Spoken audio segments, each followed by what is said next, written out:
Is there any instance when like an act of war isn't essentially almost psychosis, like it's psychotic, right? I mean, yes, no? I mean, I know that's a very big statement. Okay, fair enough. Well, no, but you make a very good point.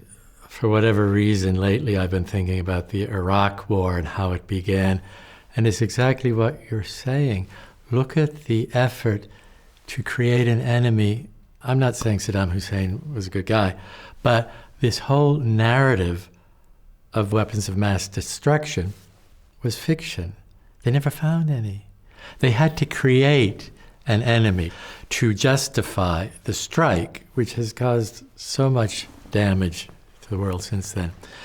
But to say that every war is an act of psychosis, I mean, it does seem that World War II was probably a just war. If you've got a country that is massacring its neighbors and different populations because of who they are, do you just sort of sit back and let that spread? So I would agree with you that there's a seduction toward war when societies seem to be unraveling.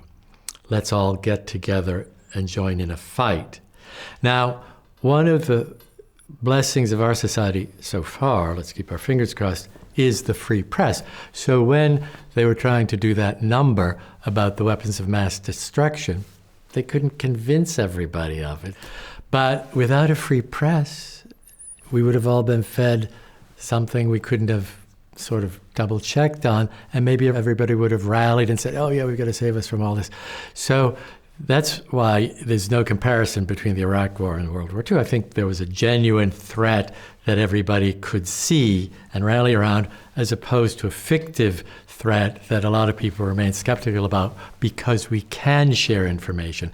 Now, the problem that we did not foresee, of course, is how the ability to share information could feed into the right-wing groups that just foster hatred and separation and projection of what's bad.